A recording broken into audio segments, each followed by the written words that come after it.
Glórias a Deus, louvado seja o nome do Senhor, o Todo-Poderoso. Bom dia, paz seja convosco. Meus irmãos, é uma grande honra estar novamente nesse altar aqui, para nós darmos aí o encerramento dessa jornada, que embora nós ocupamos aí 4 manhãs, né, aos domingos, ela só faz assim um risco na superfície. Ok? Porque o assunto é muito profundo, muito extenso, a Bíblia é toda conectada, então quando você vai estudar esse assunto, você tem que ir e voltar, estudando os textos, linkando um com o outro, exige bastante. Mas aqui a gente consegue fazer o quê? Pegar o máximo das informações que são prioritárias, urgentes, para a gente estar preparado aí, observando bem o tempo em que nós vivemos. Amém? Vamos orar? Feche seus olhos um instante. Pai poderoso, Deus santo, te louvamos por esta manhã, por esta grande oportunidade. Pai, assim como o Senhor nos conduziu nos outros domingos, ó Pai, que assim seja nesta manhã, que o Teu Espírito esteja ministrando os nossos corações, falando no nosso meio, Pai Celestial, que o Senhor nos dê o entendimento, o discernimento, a sabedoria, para que possamos sair daqui, Pai Celestial, avançando no conhecimento, na graça, no entendimento e no nível de responsabilidade de cada um dentro do Teu reino. Pai, pedimos ao Senhor e já te agradecemos por todo o bem que o Senhor tem nos feito. Assim oramos e te louvamos. Amém. Nada do que acontece é à toa. Nada é em vão. A Bíblia diz que no mundo existem muitas vozes, mas nenhuma sem sentido. Todo mundo que fala, fala com um propósito, todo mundo que age, age com um objetivo específico. Amém? Deixa eu te perguntar uma coisa, quando você vai tirar uma foto, você se preocupa com o fundo, com aquilo que está atrás de você, sim ou não? Sim ou não? Vamos lá. O que significa que você escolheu um lugar para tirar aquela foto, você pensou naquele cenário, amém? Estou falando isso só para simplificar como é que as coisas funcionam. Quando você vê um líder, um governante, falando as coisas, ele não está falando à toa. Algumas pessoas consideram o nosso atual líder nacional como uma pessoa senil, louco, sobre o efeito do álcool, ignorante. Eu quero dizer para vocês que ele pode ter alguns desses vícios. Mas entenda uma coisa, existe uma agenda, existe um objetivo. Nada é falado à toa. A Bíblia diz que Israel é uma pedra pesada entre as nações. É uma taça de cambalear, diz a Bíblia. Quando uma nação se levanta contra Israel, diz a palavra, se levanta para ser derrubado, para ser abatido. Amém? Tem pessoas que pensam que porque a igreja veio a existir, o pacto de Deus com Israel caiu por terra. O pacto de Deus com Israel é uma aliança eterna. E Deus não brinca em serviço. Ah, pastor, mas a nação de Israel hoje é uma nação que não tem compromisso com Deus. Não, a Bíblia diz que Deus sempre terá um remanescente. Amém? Sempre Deus tem um remanescente. Aliás, nós sabemos que na tribulação, 144 mil homens, 12 mil de cada tribo de Israel, pregarão o evangelho entre as nações. Então entenda, existe dentro de Israel, mesmo sendo uma nação que está aberta para uma série de coisas que são contrárias a Deus, existe um remanescente, existe um povo ali compromissado com o Senhor. Amém? E esse povo vai ser alcançado com o testemunho de Cristo. A Bíblia diz que existe uma venda sobre os olhos de Israel porque estamos no período da igreja. E é de propósito.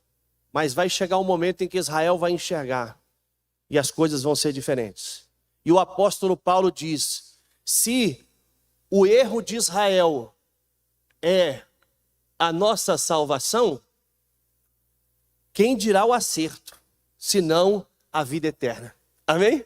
Então preste atenção, não brinque com Israel. Nossa nação, ela passa a estar numa lista de nações contrárias a Israel, por conta da fala de um político, de um homem que está sentado na cadeira de liderança. Mas eu quero dizer para vocês o seguinte: a igreja está instalada em toda a terra para fazer a sua parte. Então, ore por Israel. Ore pela paz em Israel. Amém? Ore, ore, ore. E não esquente a cabeça, não. Nada é à toa. Amém? Pastor Fábio disse aqui, ó. É o desenrolar dos acontecimentos.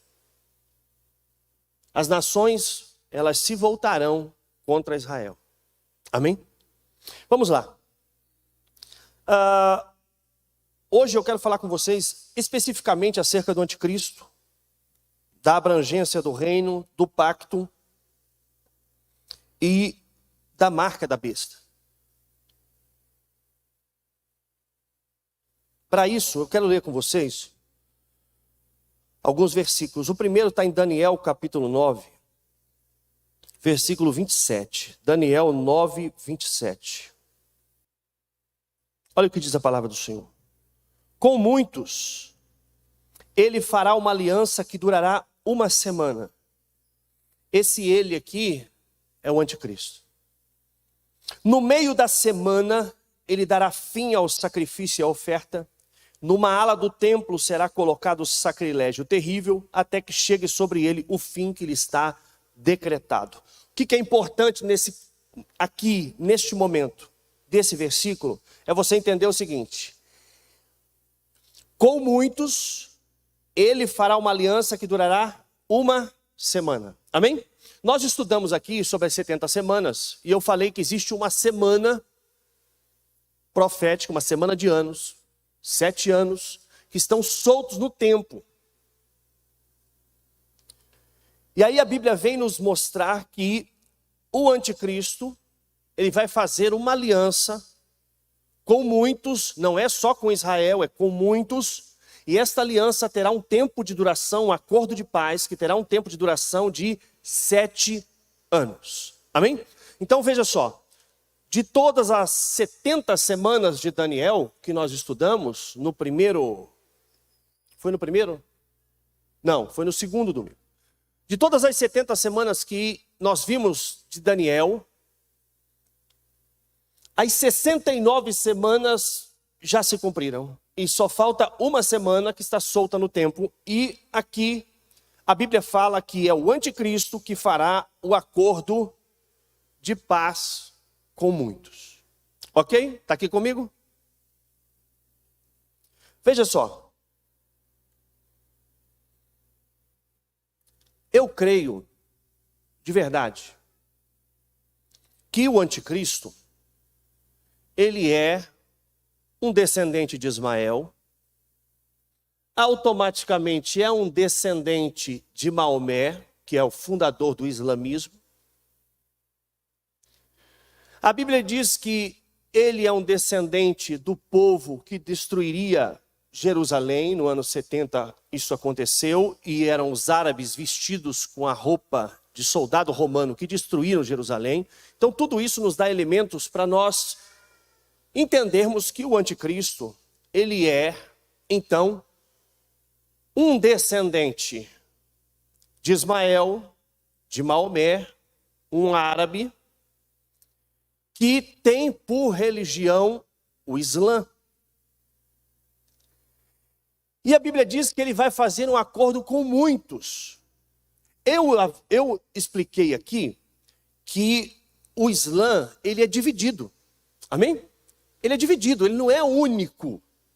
Ele tem várias ramificações. Se não me engano, cerca de 70.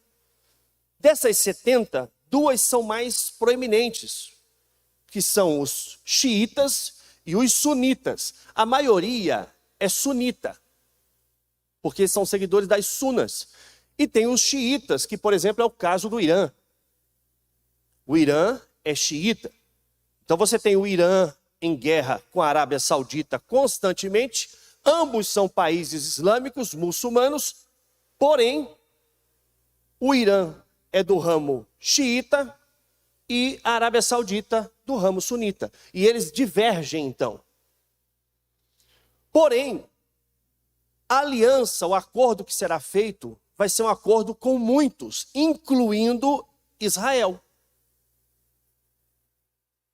Quando nós estudamos sobre a profecia e vemos que essa semana está solta e que vai acontecer um acordo que vai ser chefiado por esse líder, pelo anticristo, nós entendemos o seguinte: é a partir do acordo que começa a contagem. Amém? Então veio o arrebatamento da igreja. Esse pode acontecer a qualquer momento. Maranata. Ora, vem Senhor Jesus. O arrebatamento acontece a qualquer momento. O apóstolo Paulo diz que a igreja não verá o anticristo. Por quê? Porque é necessário que a igreja saia, o Espírito Santo dê espaço para que o anticristo se manifeste. Então a igreja não vai ver. Pastor, se a igreja não vai ver, por que é importante nós estudarmos sobre isso? Nós precisamos estudar sobre isso, porque o próprio apóstolo Paulo diz que nós temos que estar atento a essas coisas para alertarmos os outros. Amém? Discernirmos o tempo para não sermos enganados por nenhuma mentira. Que, aliás, a internet está cheia de falsos pregadores. Ontem eu vi um trecho de um podcast de uma pessoa falando que Jesus Cristo não morreu na cruz. E eu falei assim, eu preciso ouvir isso. E ele começa a fazer vários argumentos falando que Jesus estava em coma na cruz.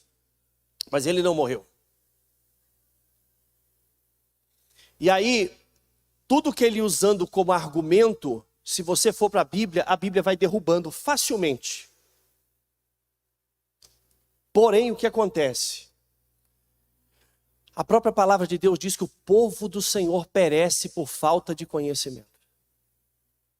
Então nós temos que conhecer e saber o que vai acontecer para não sermos enganados. Amém? Então, a igreja é arrebatada, aí começa o processo, a manifestação do anticristo. Este é o que vai fazer o acordo de paz de 7 anos. Meus irmãos, todos que tentaram fazer acordos desse tipo se deram mal. Todos. Você sabia que o Trump estava tentando fazer esse acordo? Quem sabia aqui? Sabia? Mais alguém? Você sabe que o Trump tem um genro chamado Jared Kushner? O genro do Trump é casado com a Ivanka Trump, filha do Trump. Ele é um judeu. Tem um prédio lá em Nova York de número 666. Olha que interessante. E aí o pessoal tudo acha que é o anticristo. Mas não é não, viu? Aí, através desse Jared Kushner, Trump estava fazendo um acordo chamado Acordo de Abraão, que era um acordo de paz entre árabes e judeus. E o Trump disse, eu vou fazer o acordo e vai acontecer a reconstrução do templo. Olha quanta informação a gente não sabe porque não aparece. Tudo oculto. Chegaram a cunhar moedas em Israel com o rosto do Trump de um lado e o rosto de Ciro do outro. Porque Ciro autorizou a reconstrução do templo e Trump ia autorizar a reconstrução do 3º templo. O que aconteceu com o Trump? Estava estourado, meu irmão. Quem diria que o Trump perderia as eleições? Aí você pode dizer assim, pastor, o Trump não perdeu. Aconteceu alguma coisa lá na contagem que deu problema. Tudo bem, a minha pergunta a você é a seguinte, quem sentou na cadeira foi o Trump? Israel teve um primeiro-ministro chamado Yitzhak Rabin. Quem já ouviu falar? Ele foi fazer um acordo de paz com os árabes. Um homem chamado Amir ou Emir matou ele no aeroporto. Por quê? Porque só quem vai conseguir fazer o acordo de paz entre árabes e judeus vai ser o anticristo. Entende? Ninguém vai conseguir fazer esse acordo. Então todos que tentam quebram a cara de uma forma ou de outra. Nós temos que estar atentos e ir entendendo o que a Bíblia diz para a gente ir excluindo aquilo que não é.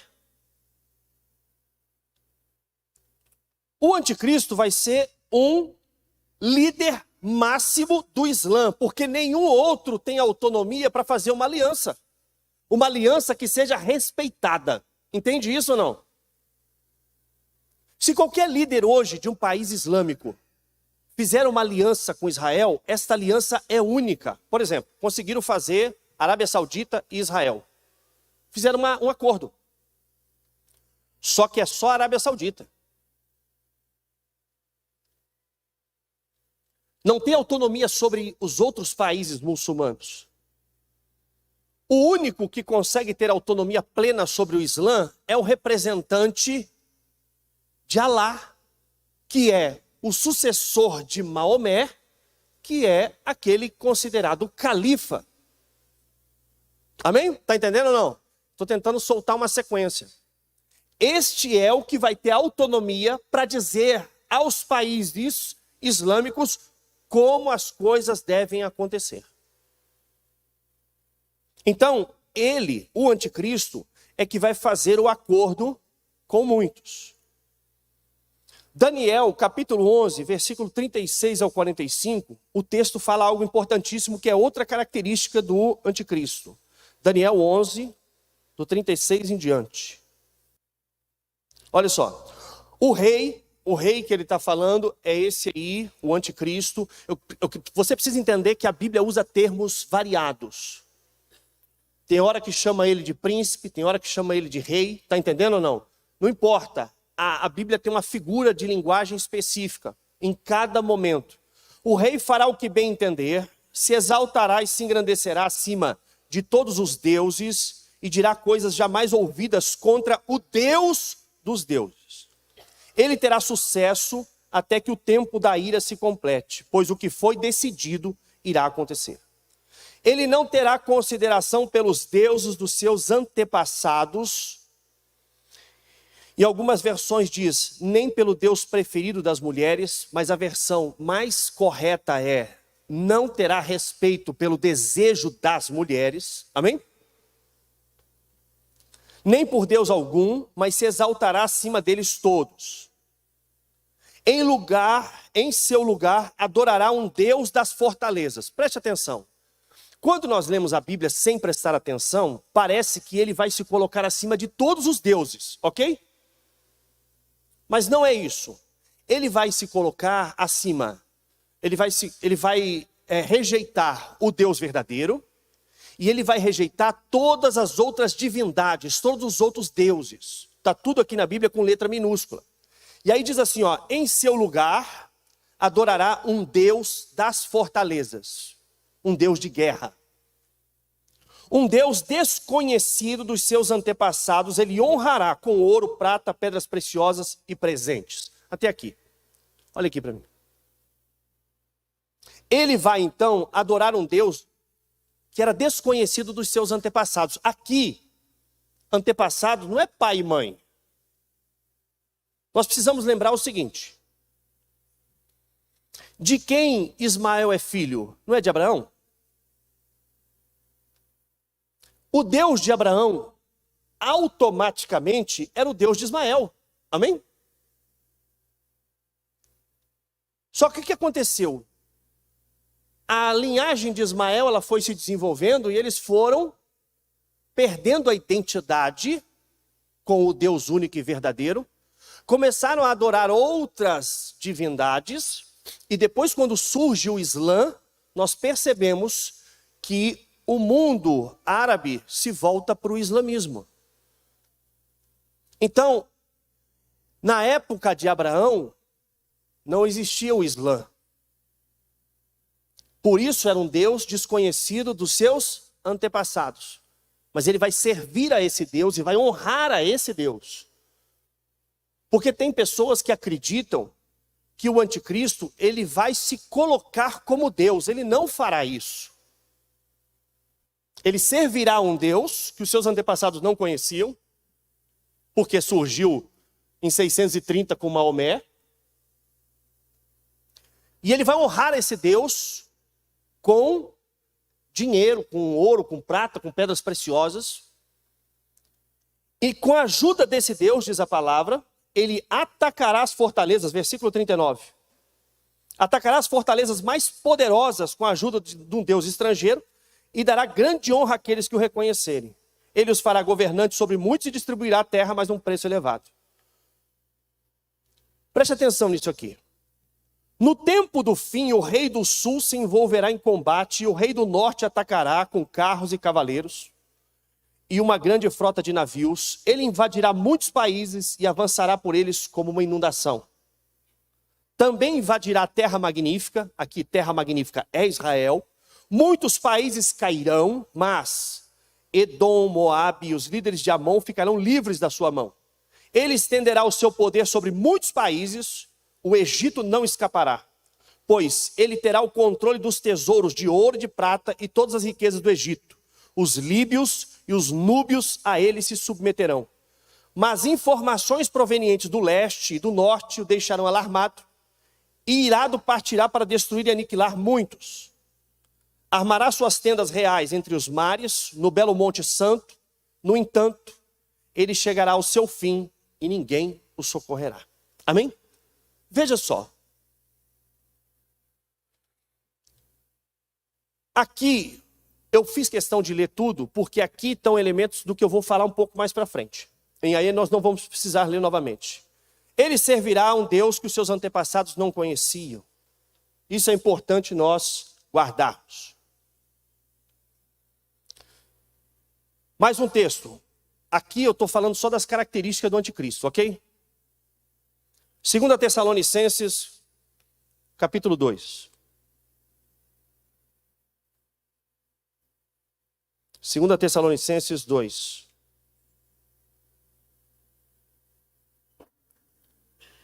A partir do versículo 9. Mais uma característica dele, do anticristo. A vinda deste perverso é segundo a ação de Satanás, com todo o poder, com sinais e maravilhas enganadoras. Ele fará uso de todas as formas de engano da injustiça para os que estão perecendo, porquanto rejeitaram o amor à verdade que os poderia salvar. Por esta razão, Deus lhes envia um poder sedutor a fim de que creiam na mentira e sejam condenados todos os que não creram na verdade, mas tiveram prazer na injustiça. A vinda desse perverso, olha só, é segundo o poder de quem? Como? Me ajuda aí. É debaixo do poder de Satanás. Por que é importante nós entendermos isso? O anticristo é um homem, como qualquer outro. Não é alienígena, não é híbrido, não é anjo, não é um robô, um androide, é um homem. Só que ele vai atuar debaixo da ação de Satanás, com poderes e maravilhas e engano. Eu já falei aqui na outra vez, mas vou repetir. A intenção nossa não é de nenhuma forma denegrir os muçulmanos. Mas nós precisamos expor algumas coisas que fazem parte do Islã, só para você entender. O Islã permite que os seus seguidores, eles mintam, eles enganem e eles finjam até mudar de lado, se aquilo que eles estão fazendo for gerar resultado positivo para o Islã. Entendeu ou não? O muçulmano, ele pode mentir, Alá permite que ele minta, que ele engane, que ele mate, se isso for trazer resultado positivo para a causa.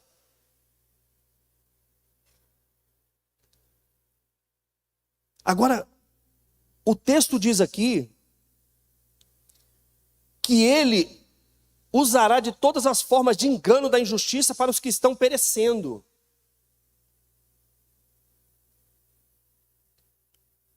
Vai ser feita uma aliança com Israel.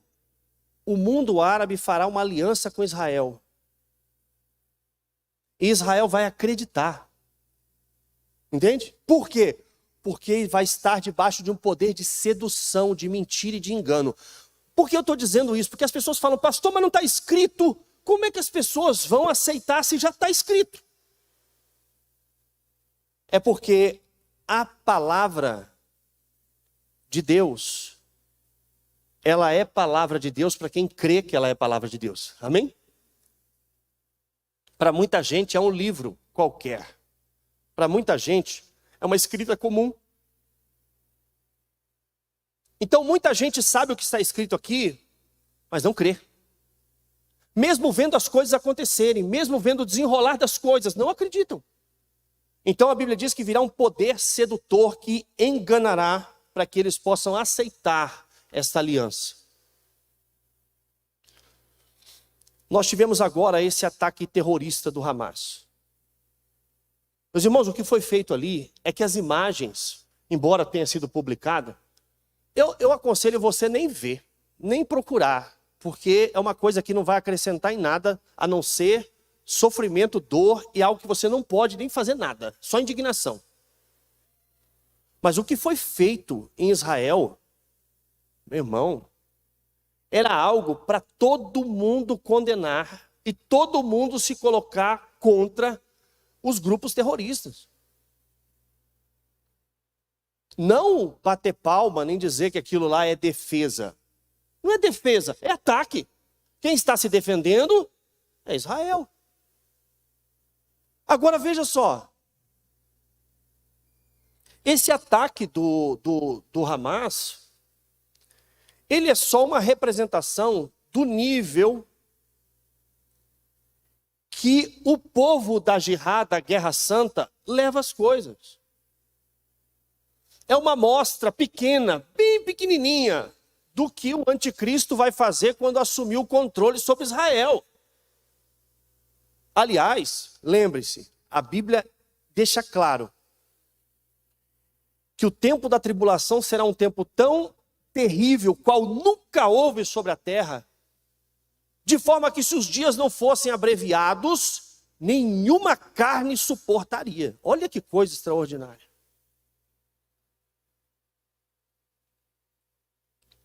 O grupo Hamas, ele não fez nada em aberto, eles fizeram tudo em oculto. Estão ali do lado de Israel. Eles atacaram Israel e fizeram toda essa ruaça. Agora fala para mim, se você tivesse um vizinho que fizesse o que o Hamas fez com você, contra a tua família, você teria coragem depois de fazer um acordo de paz com esse povo? Hã? Eu pergunto, você teria coragem de fazer um acordo de paz? Você acreditaria nesse acordo? Sim ou não?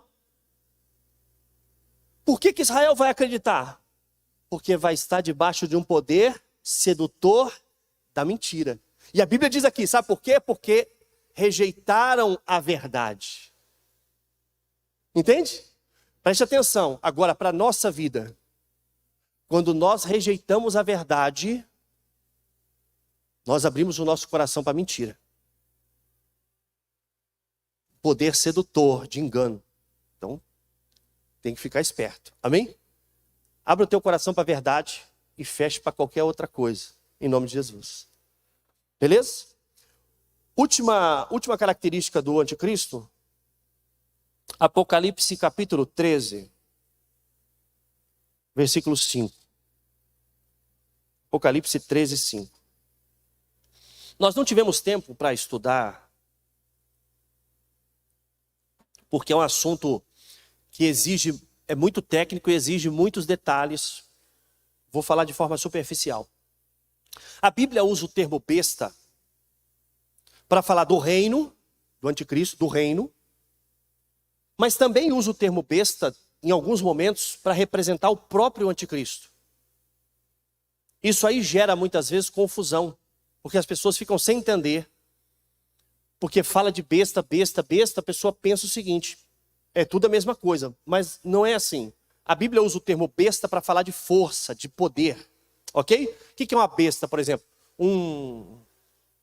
Uma mula, um cavalo, é uma besta, ok? É um animal forte, poderoso. Aí depois pegaram esse nome e deram para uma arma de guerra. Uma besta de guerra, que é um arco com disparo de mão. Quem já viu aquelas armas medievais? É um arco parece uma arma, mas é um arco em cima. É chamado besta também. Mas por quê? Por causa do poder, da força. Aqui no texto, a besta, no versículo 5 de Apocalipse 13, é o anticristo. Por quê? Porque você vai perceber que a essa besta foi dada uma boca para falar de forma arrogante. Aí diz assim, a besta foi dada uma boca para falar palavras arrogantes. Essa boca é o anticristo. E lhe foi dada autoridade para agir durante 42 meses. Amém?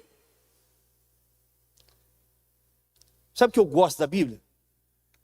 Eu gosto porque, assim, Deus está dando a revelação.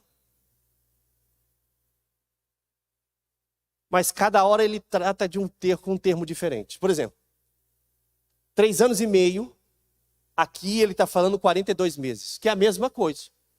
Amém? Então, mais uma característica do anticristo. Ele vencerá Israel e dominará Israel durante 42 meses, 3 anos e meio. Ok? Então, essas são as características do anticristo. Para nós entendermos qual é a sua origem, qual vai ser o seu poder de ação. O anticristo, ele é o chefe de uma coalizão de países. Mas não foi ele que criou essa coalizão. Ele vai assumir o controle desta coalizão, deste reino. Amém? Glórias a Deus, nós vamos ver um pouco abaixo aqui. Depois, quando eu abrir o espaço, aí você vai poder tirar a dúvida, se houver alguma dúvida acerca disso. Agora veja só, então o anticristo vai ter um reino, que não vai ser ele que vai edificar, mas ele vai controlar. Vamos observar aí a abrangência do reino, acho que tem no segundo slide. Preste atenção numa coisa, Essa é a Liga Árabe. É uma coalizão de países árabes. Eu não estou dizendo que a Liga Árabe é o reino do anticristo. Eu estou dizendo o seguinte, preste atenção que essa Liga Árabe é uma coalizão de países árabes que tem algumas regras para eles serem geridos. Embora cada país desse aí tenha o seu líder, o seu representante, eles formam uma liga, uma coalizão. Ok? Maravilha? Vira para a próxima.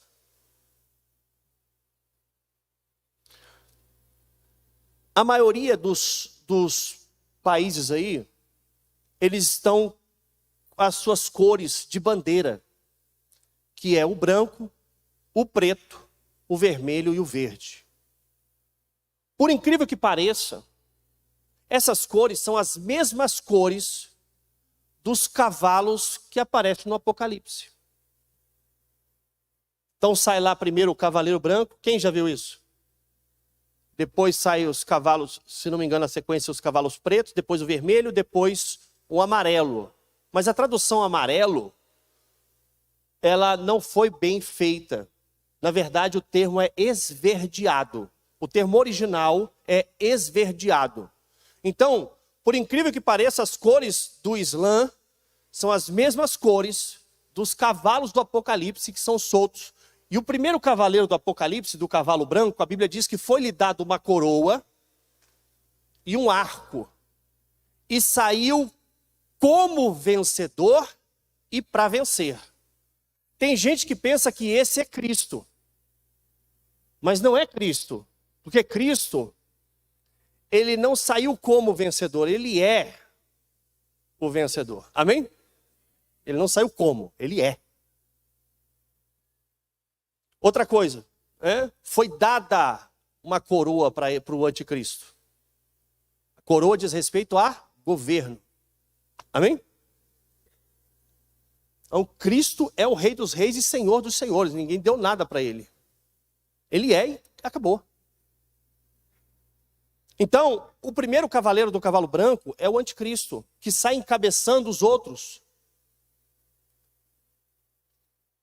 E aí, ele sai para comandar uma coalizão de países. Vamos observar aqui, Apocalipse 13, versículo 1 e 2.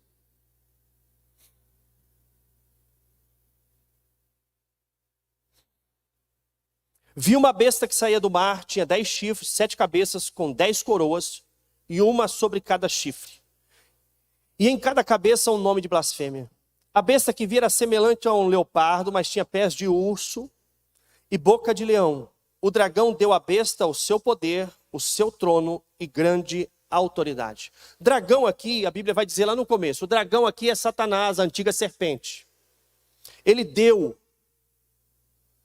à besta o seu poder, o seu trono e grande autoridade. Ok? Então veja, aqui nós estamos olhando, é o reino. 10 chifres sobre 7 cabeças, com coroas.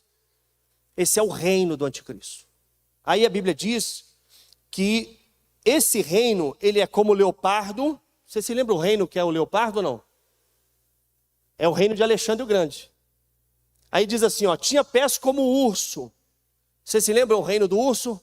É o reino medo-persa, daqueles animais que eu mostrei na outra. E aí diz assim, ó, e tinha boca como de leão. A boca de leão, qual que é o reino do leão? A Babilônia. Então, o que a Bíblia está nos ensinando? Este reino do anticristo é uma junção de todos os outros reinos, aplicando o seu poder no mesmo lugar. E ele vai dizer assim, ó, e recebeu do dragão, a besta recebeu do dragão, poder, seu trono e grande autoridade. Amém? Maravilha? É um reino, então, dirigido pelo poder de Satanás, desde o começo. Mais um texto aqui, ó. Apocalipse 2, versículo 12. Aqui tem um segredo, meus irmãos.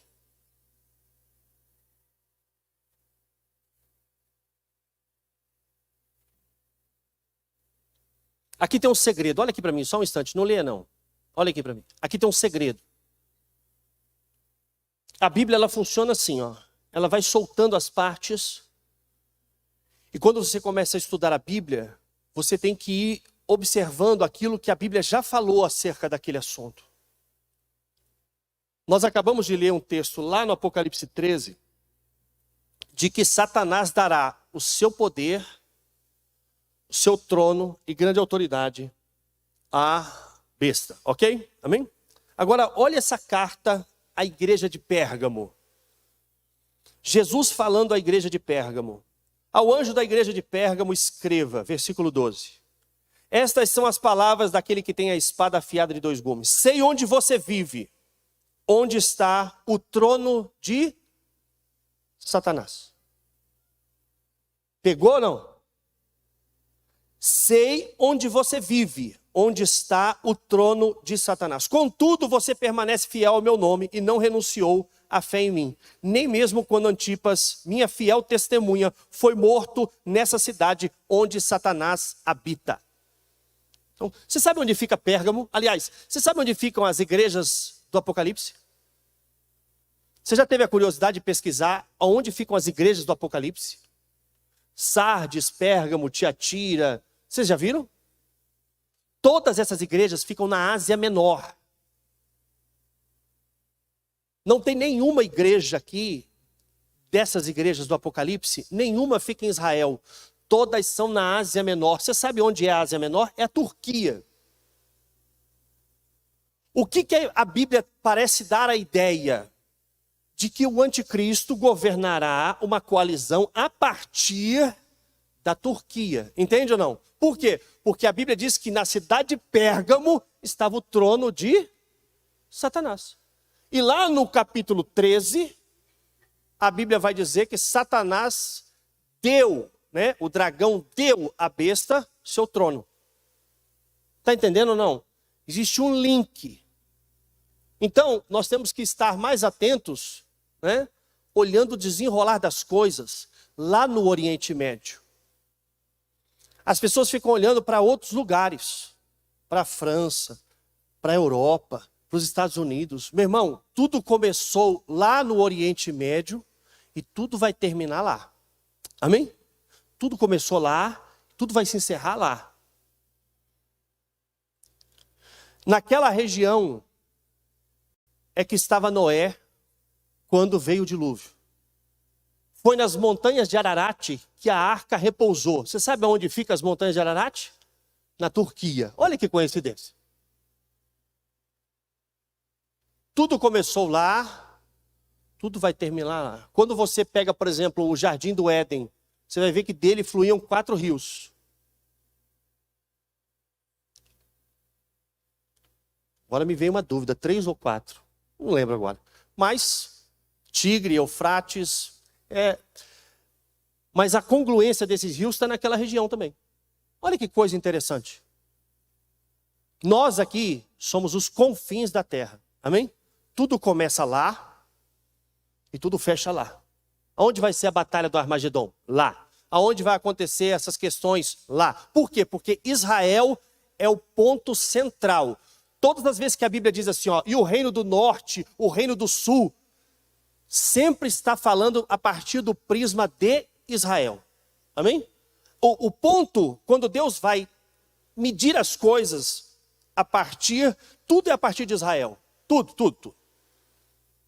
Quando Israel aparece compromissada com Deus, ela é a mulher de branco, ela é a noiva, tudo isso. Quando Israel aparece no pecado, é a prostituta, é a meretriz. Então nós temos que entender que tudo está naquela região. E tudo vai acontecer lá. Por que estou dizendo isso? Por conta da abrangência do reino do anticristo. Eu não acredito, e nós lemos alguns versículos que mostram isso, eu não acredito num reino mundial humano. Solta a próxima imagem. Vocês se lembram? Quem já viu essa figura já em algum lugar? Já viu ou não? Essa é a representação da Torre de Babel. O que é a Torre de Babel? A tentativa de um governo mundial único. Ok? Eles falavam a mesma língua, eles tinham o mesmo objetivo, eles tinham um líder sobre eles que era Nimrod, e eles queriam construir uma torre que tocasse o céu, e a intenção deles era fazer o que eles queriam e não o que Deus tinha estabelecido. Porque Deus disse, crescei, multiplicai e enchei a terra. Nimrod disse, vamos construir uma cidade, uma torre, para nós ficarmos aqui e ninguém nos espalhe. Aí o que Deus fez? Deus desceu e com uma tacada só, Deus espalhou todo mundo. Porque Deus mudou a língua de todo mundo. Quando amanheceu o dia, ninguém conseguia se entender, cada um foi para um lado, formando assim as nações. Agora vira a imagem. Olha que coisa, não parece? Parece ou não parece? Ou só eu que acho que parece? Esse é o prédio do Parlamento Europeu. Fica em Bruxelas. Sabe o que é isso? É a tentativa de reconstruir Babel. Sabe quando vai acontecer? Sabe quando um governo mundial humano vai existir nessa terra? Nunca. Sabe por quê? Porque Deus não vai permitir. Eles montam do lado, Deus desmonta. Eles vão para o outro, Deus desmonta. Eles tentam montar a ONU, Organização das Nações Unidas, que é uma evolução das ligas das nações, nunca vão conseguir. Nunca. E nem o anticristo vai conseguir governar o mundo todo. Aliás, nós lemos um texto e eu falei assim, vou falar um pouco à frente, nós lemos um texto que diz que o anticristo vai estar guerreando contra outros reinos. Amém? Se ele vai estar guerreando contra outros reinos, como é possível que ele esteja governando a terra toda? Ah, pastor, então o apocalipse, a tribulação vai acontecer só em Israel? Não. Preste atenção. Deus determinou 7 anos em que ele derramará a sua ira sobre a terra. Toda a terra. Está entendendo? Desses 7 anos, que justamente é a semana que o anticristo vai estabelecer o acordo de paz, durante todo esse período de 7 anos, a terra vai estar passando por situações terríveis. Terremotos, maremotos, tempestades. Você tem visto como a natureza tem se comportado, você tem visto, a Bíblia diz que o sol vai torrar as pessoas. As pessoas vão morrer queimadas por causa do sol. Está escrito na Bíblia. A Bíblia diz assim, pergunta para João, quem é essa multidão que está chegando aí? Aí diz assim, essa multidão, eu não sei. Aí o anjo diz, essa multidão está vindo da grande tribulação. E nunca mais o sol vai torrar eles. E nunca mais passarão fome. Está entendendo ou não? A terra vai estar durante 7 anos virada do avesso. O anticristo vai estar governando lá no Oriente Médio. Agora, como nós estamos vendo, os países estão em revolução. Então, nenhum lugar vai estar em paz, entende? Mas não significa que esses países, todos os países vão estar debaixo do governo do anticristo. Mas eu pergunto para você, estar debaixo de um governo socialista, por exemplo, como o da Venezuela, é bom? Nós estamos um passinho de virar a Venezuela. Um passinho curto. Então o mundo todo está sofrendo. Vão vir ações de Deus sobre a terra para juízo. Mas o reino do anticristo vai ser lá no Oriente Médio. Ok? Amém? Nós vimos aqui que vão haver lutas. Vão haver batalhas. Então, para me acelerar, eu vou falar direto. Vou dar só a referência e vou falar direto. O anticristo vai fazer o pacto. A igreja foi arrebatada, o anticristo faz o pacto. O que vai acontecer? Quando o anticristo fizer esse pacto com Israel, eu creio que ele vai autorizar a reconstrução do templo. Se você estudar na internet, você vai ver que existe um lugar em Israel chamado Instituto do Templo. Esse Instituto do Templo cuida de todas as coisas do templo. Todos os utensílios, sacerdócio, roupa, tudo. As pedras já foram lavradas, já estão lá empilhadas. Toda a estrutura para construir o templo já está pronta. Existe até a novilha do sacrifício inaugural do templo. Que é uma novilha específica, vermelha, que não pode ter um pelo de outra cor. Uma não, né? Em várias. Porque eles vão cuidando dessas novilhas para que eles tenham ela à disposição quando o templo estiver pronto. O pessoal do Instituto do Templo disse o seguinte, a partir da autorização para reconstruir o templo, 6 meses o templo está de pé. 6 meses. Então o que eu acredito? O anticristo vai fazer uma aliança, ele vai ser o líder máximo do Islã, ele vai fazer uma aliança com Israel, um acordo de paz de 7 anos, e vai autorizar a reconstrução do templo. Por que tem que ser ele? Porque aonde vai construir o templo, hoje tem uma mesquita muçulmana. É governado pelo rei da Jordânia. Não tem. Então vai ter que ser um líder árabe muçulmano para poder autorizar. Israel vai reconstruir o templo, vai voltar a sacrificar. A Bíblia diz que vão passar 3 anos e meio desse período de falsa paz. Isso aí está escrito em Daniel, capítulo 12, a partir do versículo 6, fala de 1 tempo, 2 tempos e metade de 1 tempo, que são 3 anos e meio, em que vai haver um período de falsa paz. O mundo está em revolução, as catástrofes naturais estão acontecendo, Israel está lá com o seu templo de pé sacrificando. Depois dos 3 anos e meio, o anticristo ele rompe o pacto, diz a Bíblia. Ele entra no templo, ele profana o santuário, diz a Bíblia, e aí entra aquele texto que Jesus diz assim: quando virdes a abominação da desolação no lugar santo, como predisse o profeta Daniel, quem estiver na Judéia, fuja. Veja, Jesus não disse assim, fujam de todas as cidades. Ele diz assim, quem estiver na Judéia, fuja. Quem estiver em cima do telhado, não desce para pegar nada, corre. Quem estiver no campo, não volta em casa para buscar nada, foge. Ai das grávidas naquele dia. Orai para que a vossa fuga não aconteça nem no sábado, nem no inverno. Porque no sábado o judeu tem o pacto, não pode fazer nada. Só pode andar 1000 metros, ou 1 quilômetro. Como é que você foge 1 quilômetro? E nem que aconteça no inverno, porque em Israel no inverno cai até neve.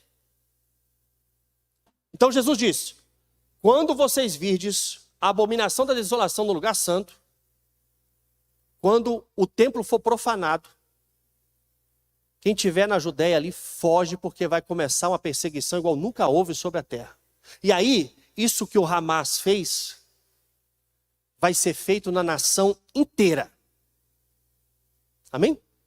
Infelizmente, é uma realidade. Vai acontecer uma atrocidade como nunca houve antes. E o anticristo vai perseguir. Você imagina, meu irmão, se eles fizeram aquilo, rompendo uma cerca, invadindo, e eles entraram só na beiradinha, pegaram aquela festa rave e os kibbutz, né, que são assentamentos judaicos. Imagina eles no meio da cidade de Jerusalém. Imagina eles no meio de Tel Aviv. Tel Aviv é uma cidade igual São Paulo aqui. Imagina o que não vai ser. Aí o anticristo vai perseguir, vai matar, e ele vai estabelecer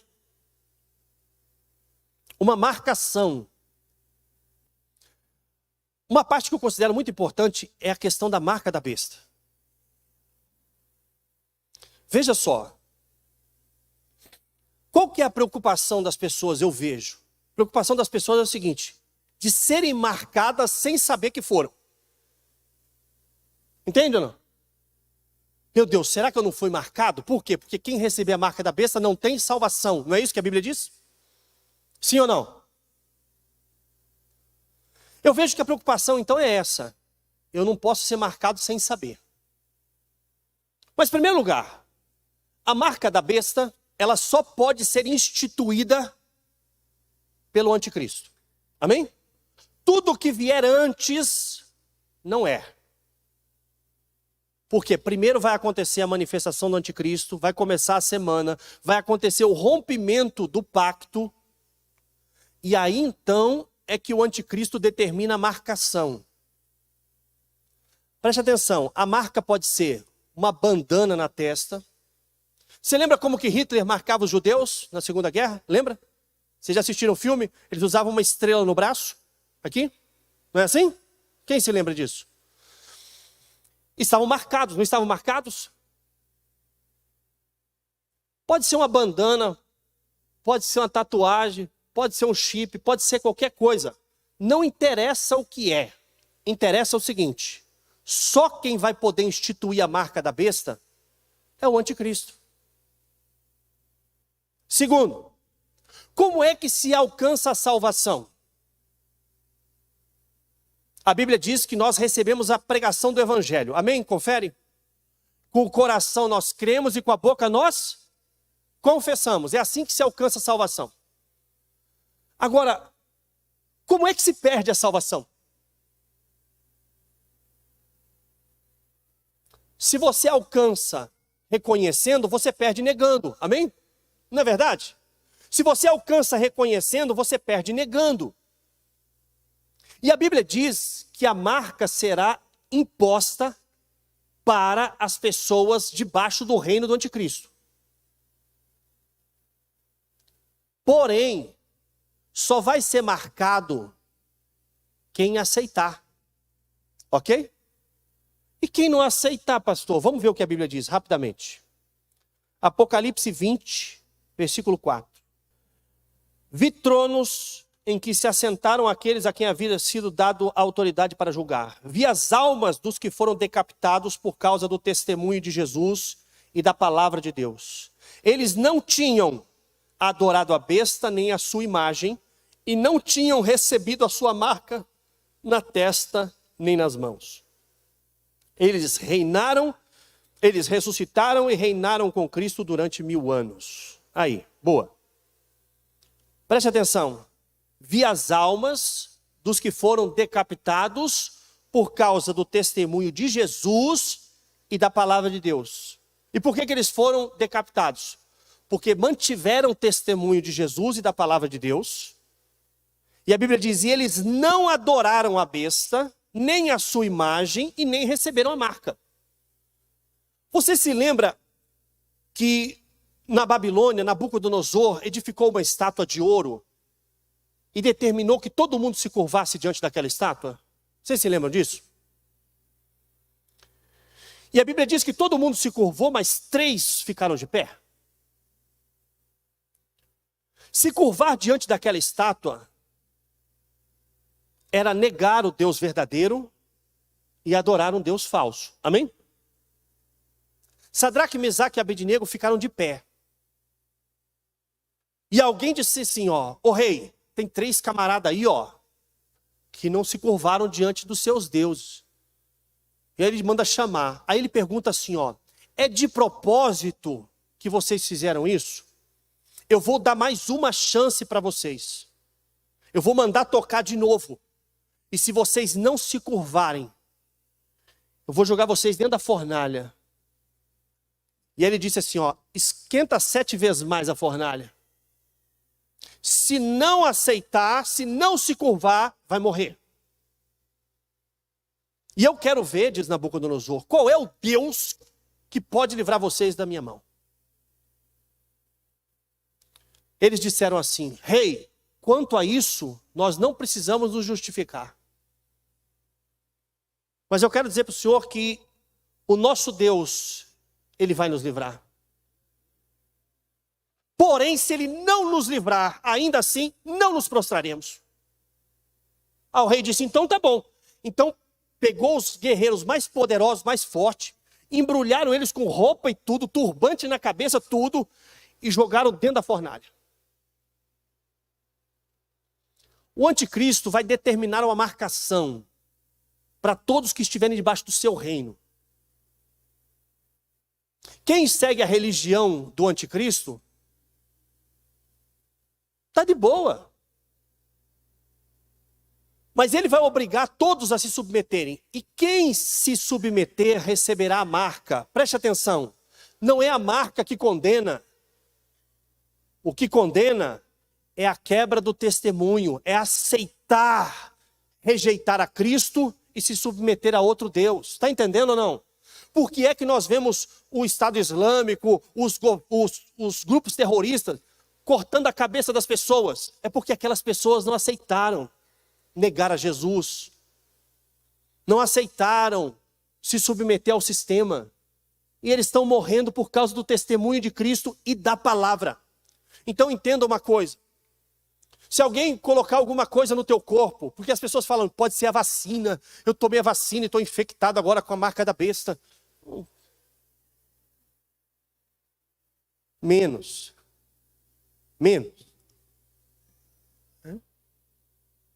Veja, nada vai entrar no seu corpo e vai te condenar sem que você tenha rejeitado a Cristo e o seu testemunho. Entende ou não? Então a marca da besta não vai ser colocada em ninguém sem a pessoa saber ou sem a pessoa querer. É isso que é interessante. Ninguém vai amarrar a pessoa e vai enfiar um chip nela e vai dizer, pronto, agora você está condenado. A pessoa vai ter que rejeitar a Cristo. Vai ter que negar a Jesus. E vai ter que se submeter a um novo sistema. Entende ou não? A marca da besta funciona assim. Então, eu lembro que uma vez quando saiu uma leitura de mão do Bradesco. Quem se lembra, pastor? Saiu uma leitura de mão do Bradesco. Meu irmão quase quebrou tudo o caixa eletrônico.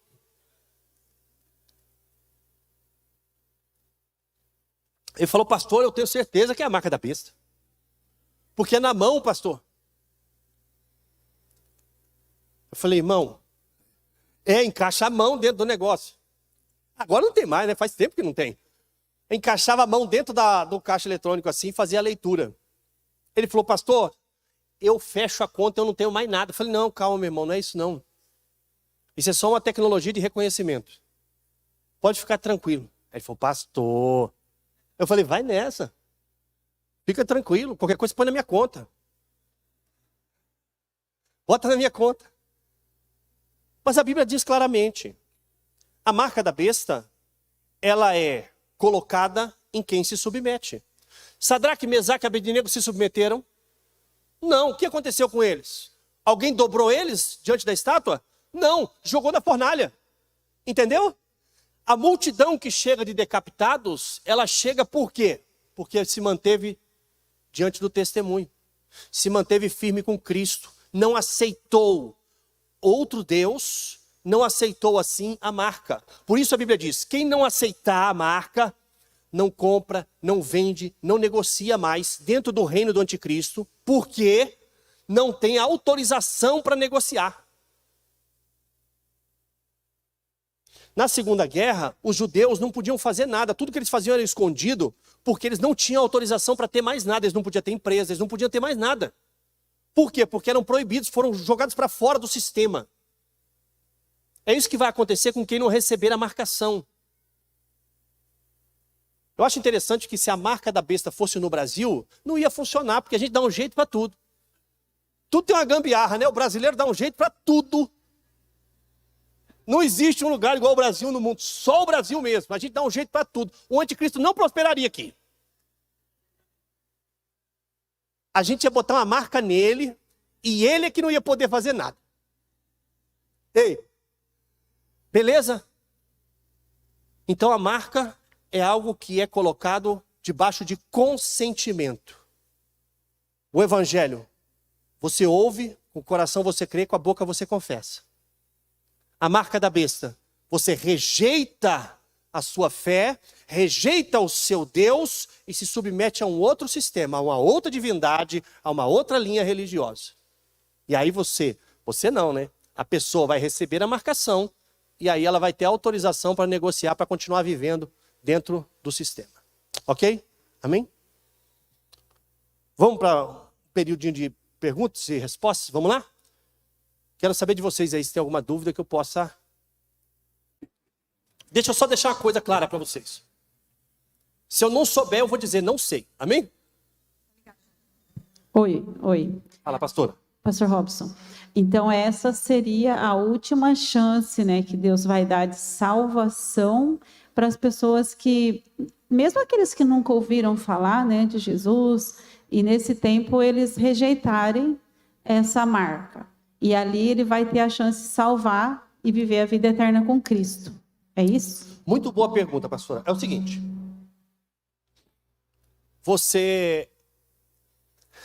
Nós ouvimos falar há muito tempo que fecha a porta da graça.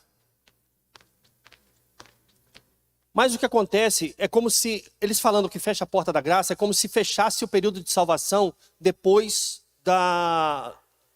do arrebatamento da igreja. Mas a salvação continua atuando através de Cristo Jesus. As pessoas que ficarem depois do arrebatamento, elas vão sofrer muito, vão padecer demais, mas ainda poderão ser salvas se mantiverem o testemunho de Cristo. Aliás, tem muita gente que só vai despertar depois do arrebatamento. Tem muita gente que só vai levar a sério depois. Tem muita gente que vai dizer, rapaz, eu ouvia dizer isso aí, eu sempre achava que não ia acontecer. Então muita gente vai despertar. Agora, a salvação continua acontecendo, mesmo depois, pastora, porque a Bíblia diz o seguinte, que Deus determinou então que o anticristo vai governar durante 42 meses, 3 anos e meio. Mas tem pessoas que vão conseguir resistir nesse período e sair do outro lado. Vai conseguir passar esse período. Mesmo a terra estando em caos, mesmo o anticristo estando atuando, pessoas vão conseguir atravessar esse período, porque a terra não acaba. Isso aqui vai ser renovado e vai continuar existindo. e continua tendo a oportunidade da salvação em Cristo Jesus. Amém? Então por quê? Porque pessoas vão nascer no meio dessa... Por incrível que pareça, meu irmão, pessoa vai nascer no meio dessa tribulação, no meio dessas coisas. Por quê? Porque a vida segue, não é verdade? Então a pessoa vai estar nascendo, as coisas vão continuar acontecendo, mesmo em meio à tribulação, mesmo em meio às lutas e dificuldades. Então, a oportunidade de salvação em Cristo Jesus, ela permanece. Amém? A questão é o preço que vai ser pago para sustentar a fé. É isso que é a questão. Amém? Então, não vai acabar a oportunidade da salvação. Ok? Só as coisas vão ficando cada vez mais complicadas. Mais alguém? Pastor Robson. Na sua opinião, as duas testemunhas, na sua análise, né, da escatológica aí, quem serão essas duas testemunhas e o papel delas no período da grande tribulação? Muito bom. É o seguinte, as duas testemunhas, eu não falei sobre elas. Aliás, tem muita coisa que eu não falei, porque não tinha condição de falar. Mas as duas testemunhas, a Bíblia diz que eles têm um ministério profético como o de Elias e de Moisés. Lembre-se, qual foi o ministério de Elias e o ministério de Moisés? O ministério de Moisés foi um ministério de revelação da palavra, ok? Amém? Moisés trouxe os mandamentos, trouxe a lei. E Elias, ele representa juízo, não é assim? Por quê? Porque não foi ele que profetizou que não ia chover? Não foi ele que trouxe sobre Israel juízo? Então a Bíblia diz que as duas testemunhas, elas terão ministérios proféticos como o de Elias e o de Moisés. Eles vão profetizar durante os 3 anos e meio iniciais da tribulação. E eles vão fazer maravilhas. A Bíblia diz que eles têm autonomia, autoridade para não fazer chover. Eles têm para praga, manifestação de praga, tudo sem imaginar. E o anticristo vai lutar contra eles.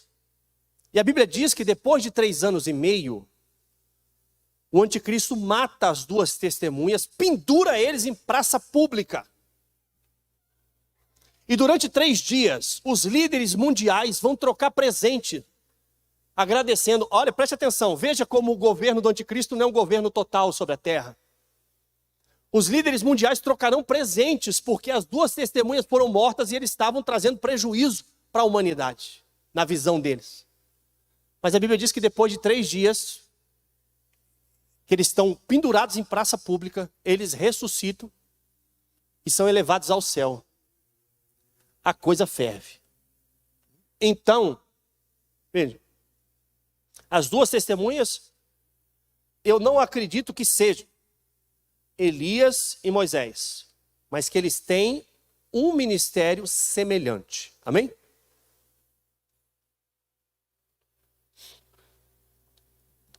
Pastor, a respeito das grávidas, eu não entendi ainda. Vamos supor, eu estou grávida e eu não subo. E o meu bebê vai ficar e nascer aqui? Sim. Sim. Os pais são responsáveis pelos filhos. Eu já vi filme de arrebatamento que a barriga some. Né? O nenenzinho que está na barriga desapareceu. Se fosse assim, eu penso o seguinte, que Deus até impediria as mulheres de engravidar depois desse período, né? Porque não seria justo, entende? Se as crianças, por exemplo, estão no ventre da mãe, elas não vão passar pela situação porque são inocentes. Lembre-se que Jesus diz assim, ó, ai das grávidas naquele dia, porque é difícil fugir grávida. Está entendendo ou não? Então, para ser justo, se as crianças que estão no ventre das mães, que não têm compromisso com Deus, fossem ser tiradas e arrebatadas, Deus teria que cessar a madre das mulheres no período da tribulação. Por quê? Senão a criança vai nascer no meio da tribulação, que diferença que faz? Está entendendo ou não? Entendeu o raciocínio? Não faz sentido. Agora, existe uma responsabilidade dos pais sobre os filhos. A Bíblia diz isso. Pais, não irriteis os vossos filhos, antes Ensinai-vos no caminho da verdade, na palavra. Amém? Então, eu acho muita ficção. Pode ir. Bom dia. Uma dúvida que eu tenho é como serão as memórias e as nossas lembranças aqui no mundo quando subirmos para o céu? Glória. A gente tem algumas referências. Primeiro, Deus não vai apagar a memória de ninguém. Amém? Se fosse assim, lembra da história que Cristo contou sobre o rico e Lázaro? O rico morreu, foi para o inferno, Lázaro estava no seio de Abraão. O rico sabia que ele estava no inferno, sabia por que estava lá, sabia quem era Lázaro, inclusive reconheceu Abraão. E disse o seguinte: manda alguém para falar para os meus irmãos, né? Alguém dos mortos vai lá avisar os meus irmãos para que eles não venham parar no mesmo lugar que eu.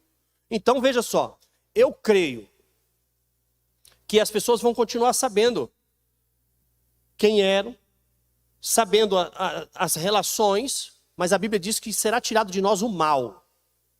E no céu as pessoas não se casam como na terra.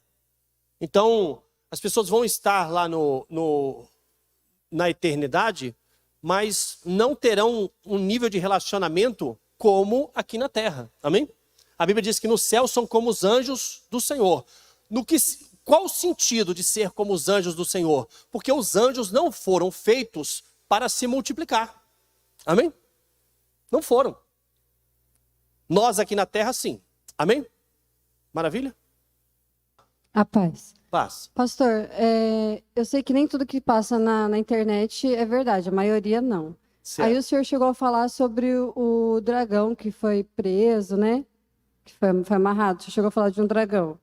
Aí na internet fala direto que tem um dragão que tá lá no oceano, que tá amarrado, depois vai soltar. Isso tem alguma coisa a ver ou não tem nada a ver? Não, é uma curiosidade que eu já venho... Sim. Olha só.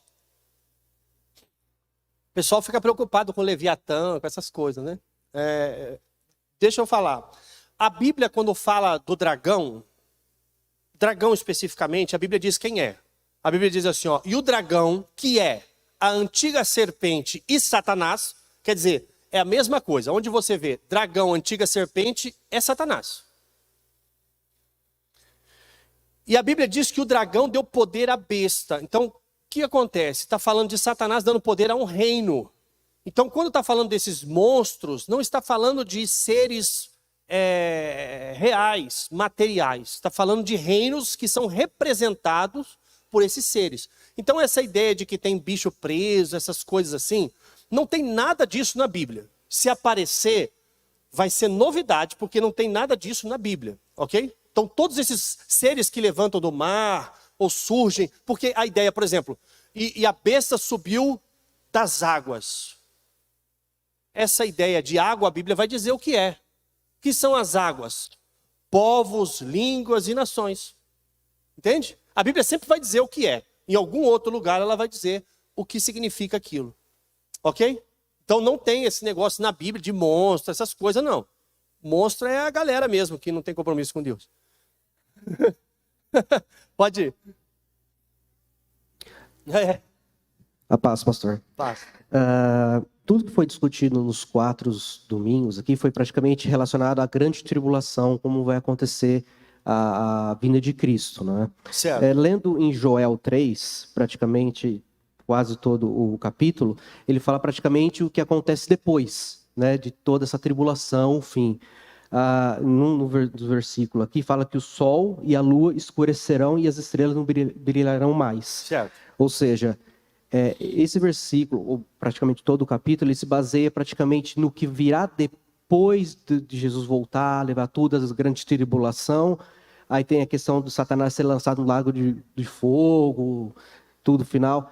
Como seria a ciência, né? Vamos dizer assim, eles estudam diversas coisas, fala que o sol se apagará daqui, sei lá, bilhões de anos. E a gente vê as escrituras aqui que será o sol e a lua escurecerão praticamente depois da vinda de Cristo, tudo isso daí. Sim. Então, praticamente, o período, tudo isso aí que a gente determina, que a gente viu estudando aí, das semanas, dos anos, será após a vinda de Jesus, depois de tudo a tribulação passar? Como será, assim, a questão do julgamento final? Certo. Vamos lá. é o seguinte. Nós temos uma sequência de acontecimentos. Arrebatamento, depois início da tribulação de 7 anos. Falsa paz os 3 primeiros anos e meio e grande tribulação os 3,5 últimos anos dos 7. Depois, quando encerrar esses sete anos, Jesus virá, e a Bíblia diz que ele descerá com os seus e ele destruirá o anticristo. Destruirá, a Bíblia diz, com o sopro de sua boca. Jesus destruirá o anticristo, destruirá os exércitos, e a Bíblia diz que Jesus descerá na terra, pisará aqui e reinará aqui por 1000 anos. Ok? Satanás, nesses 1000 anos, vai estar preso. Então, Satanás hoje está solto. Está atuando. Né? Satanás ficará preso por 1000 anos. E depois desses 1000 anos, que Cristo governar na terra, a terra está sendo habitada, as coisas estão acontecendo, o ser humano está aqui. Depois dos 1000 anos, Satanás é solto, sai seduzindo os habitantes da terra, se levanta um grande exército para lutar contra Jesus Cristo e contra Israel. E esses grandes exércitos eles perecerão ali em Israel, naquilo que é chamado Batalha do Armagedon. Assim eu creio, segundo o que está escrito na palavra. E aí depois então, depois disso, Satanás, todo o mal será lançado no lago de fogo. Ok? Essa questão do agir, do mecanismo do universo que nós conhecemos aqui, no decorrer da tribulação, tudo que está previsto para acontecer na tribulação, todas as catástrofes, tudo isso vai acontecer nesse período de 7 anos. Onde o sol vai superaquecer, a lua vai ficar vermelha como sangue, as estrelas cairão do céu. Agora eu pergunto para você o seguinte: a Bíblia falhou em alguma coisa até hoje? Não. Se a Bíblia não falhou em nada até hoje, a gente tem que repensar algumas coisas que nós aprendemos. Primeiro, ou a gente acredita que a terra é o que Deus fez, ou a gente vai acreditar na ciência. A ciência diz que a terra tem bilhões de anos. A Bíblia diz que a terra, nós estamos para completar 6.000 anos. 6.000. Pastor, mas e as pirâmides, e as coisas que estão lá? Irmão, estuda sobre datação de carbono e você vai entender que é furado o negócio. É furado. Outra coisa, o sistema tem que colocar na visão mundial de que a terra não é do jeito que a Bíblia diz. Porque se a terra é do jeito que a Bíblia diz, existe um Criador, um Deus que criou todas as coisas e que tem o controle de tudo. Tudo que eles tentam colocar no coração da humanidade é o seguinte: a terra é um pontinho no meio do universo gigantesco, então se a terra não é nada, nós somos menos ainda. Está entendendo ou não? Essa é a ideia de implantar no coração das pessoas algo diferente do que Deus colocou. Agora veja, a ciência diz que as estrelas, elas são infinitamente maiores do que a Terra. Maiores que o Sol já é um absurdo de grande. Segundo a ciência. Aí, as estrelas são maiores que o Sol. Se você entrar na internet e pesquisar, por exemplo, as 3 Marias lá, o cinturão de Órion, aí eles vão colocar lá o Sol desse tamanhozinho, as estrelas do cinturão de Órion desse tamanho, gigantesca. Mas as estrelas vão cair na Terra. Se as estrelas fossem tão grandes assim, como é que elas iam cair na Terra? A Terra que ia cair nelas. Está entendendo ou não? A Bíblia diz: as estrelas cairão do céu como figos de uma figueira chacoalhada. Agora, sabe o que eu fico impressionado? É que a gente olha para o céu e a gente não consegue enxergar porque o nosso cérebro foi doutrinado a ver de uma forma diferente.